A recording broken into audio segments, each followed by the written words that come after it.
Привет, меня зовут Лилия, и вы на канале Лилия DIY Art Stories. На днях, разбирая свои украшения, наткнулась на вот такое колье с двумя подвесками-кольцами. Сама металлическая фурнитура потеряла цвет и облезла, а вот колечки оказались в отличном состоянии. И я решила реанимировать свое украшение и вдохнуть в него новую жизнь. Кольца оставляю, а все остальное в мусор. В качестве основы для подвесок у меня будет вот такой шнур. И сплела я его сама из атласного шнура толщиной 2,5 мм. Правда, для этого мне понадобилось специальное приспособление – вот такой диск. Сделан он из вспененного материала, похожего на коврики для занятий йогой или тренировок. Диаметр диска 11 см. Он разделен на 32 сектора, которые имеют небольшие надрезы. Вообще этот диск называется Куми-химо. И он упрощенная версия станков для плетения шнуров техники Куми-химо. Это древняя японская традиция плетения шнуров из любых нитей.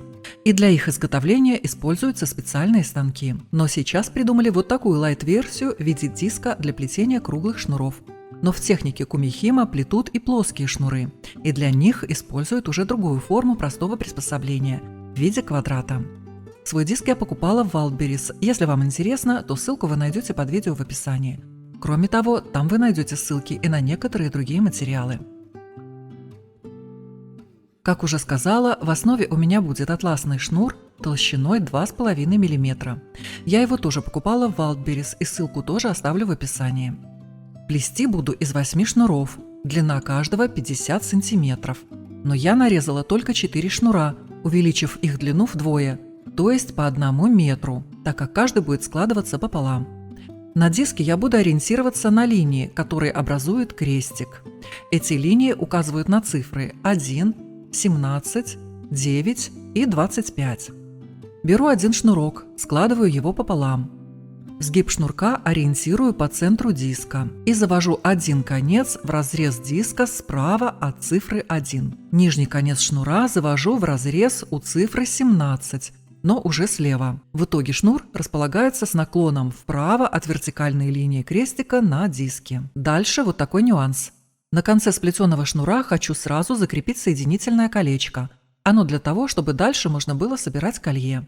Поэтому в это колечко я сразу продену все 4 шнура. Теперь разворачиваю диск влево на 90 градусов. На моем диске есть стрелки, которые указывают постоянное направление поворота диска при плетении. То есть свой диск я поворачиваю только влево. Итак, второй шнурок я также складываю пополам и сгиб ориентирую по центру. И завожу концы шнура в разрезы цифр 9 и 25. Наклон шнура также должен быть вправо. И этот шнур не забываю заводить в колечко. Теперь опять разворачиваю диск на 90 градусов. И здесь у меня вертикально расположен первый шнур. К нему я ориентирую свой третий шнур.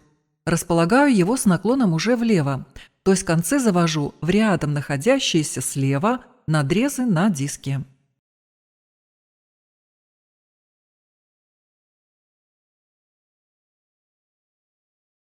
Опять поворачиваю диск на 90 градусов и закрепляю четвертый шнур таким же образом, как и предыдущий.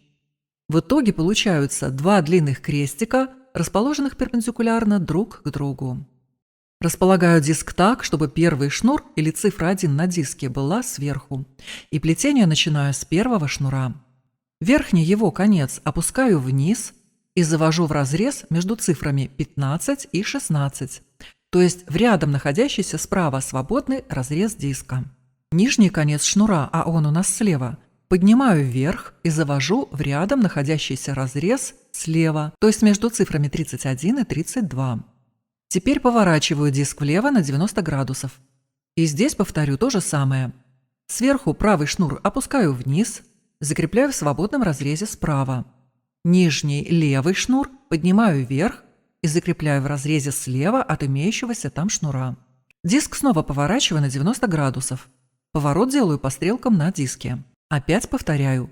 Верхний правый шнур вниз справа, нижний левый шнур вверх слева. Поворот. Верхний правый вниз справа, нижний левый вверх слева. Поворот. И продолжаю плести таким образом всю длину шнуров.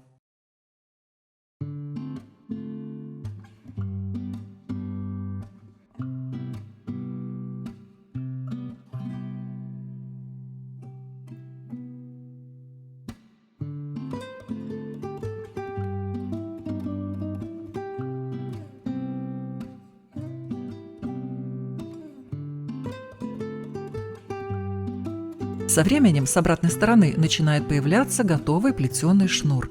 Это круглый шнур, у меня его диаметр получается около 1 сантиметра.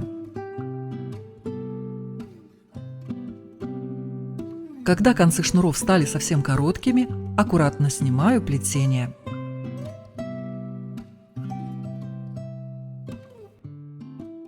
Концы обматываю скотчем, чтобы плетение не расплелось. И обрезаю конец до начала плетения. Получился вот такой круглый шнур. Его диаметр около 1 сантиметра, а длина 20 сантиметров. То есть, чтобы сплести шнур такой длины 20 сантиметров, мне нужно было взять длину шнуров в 2,5 раза больше. Обычно длину шнуров или ниток для плетения рассчитывают так. Длина каждого шнурка или нити для плетения равна длине готового шнура, умноженная на 2,5 или 3. Я сплела 2 одинаковых шнура по 20 сантиметров, которые и будут в основе моего колье.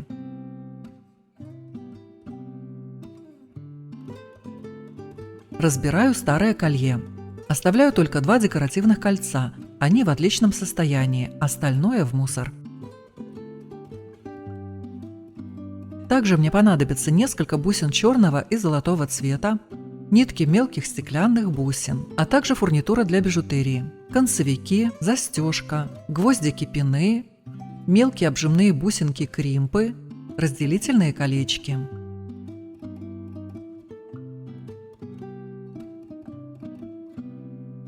В крупные бусины продеваю пины, на концах делаю петельки.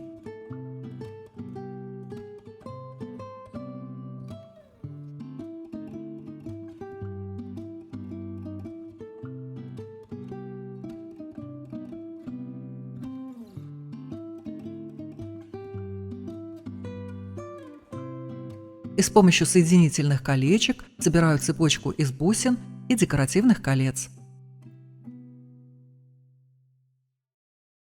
Получилась вот такая цепочка. Ее закрепляю на одну половинку плетеного шнура. Вот именно для этого на конец шнура я и вплетала соединительное колечко.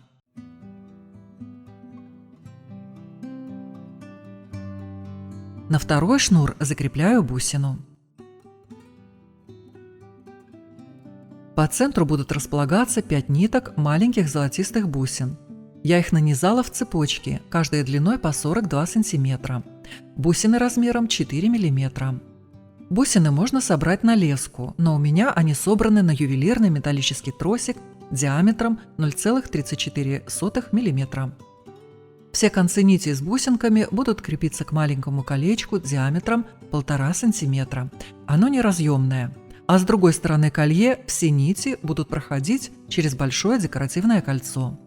Для того, чтобы закрепить концы нитей на колечке, буду использовать маленькие обжимные бусины, и они называются кримпы.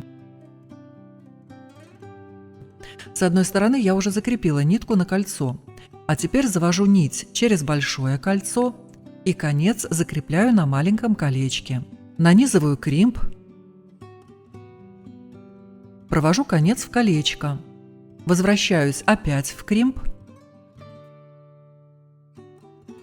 и подтягиваю все бусины до основания. И теперь плотно зажимаю бусинку кримп.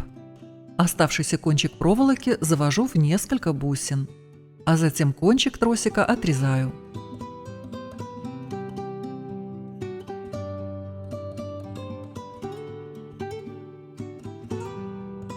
Точно так собираю и остальные 4 нитки бус.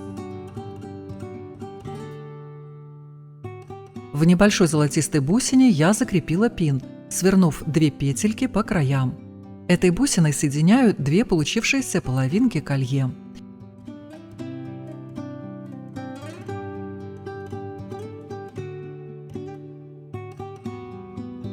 И мне осталось сделать застежку. Концы шнура будут прятаться вот в такие шапочки-концевики. Но шнуры я хочу укоротить. Для этого обматываю бумажным скотчем то место, где хочу отрезать лишнюю длину.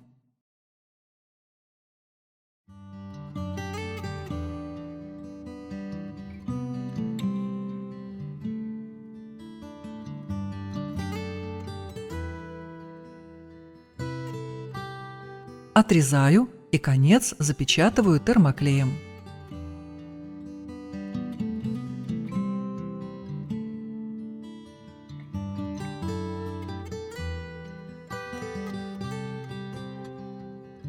После этого скотч снимаю и приклеиваю концевики на суперклей.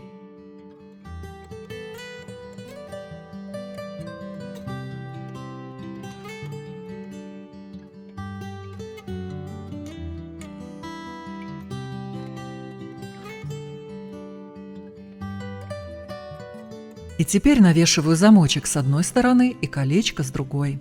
Если вы любите бижутерию, то иногда надоевшие или частично испорченные украшения вполне можно исправить своими руками или же придать им совершенно другой вид. В отличие от качественной и дорогой бижутерии, фурнитура для нее не стоит так дорого. Буду рада вашим лайкам, если понравилось. Оставляйте комментарии, делитесь впечатлениями. Они помогают развиваться этому каналу. Всем огромное спасибо за внимание и, как всегда, жду на своем канале.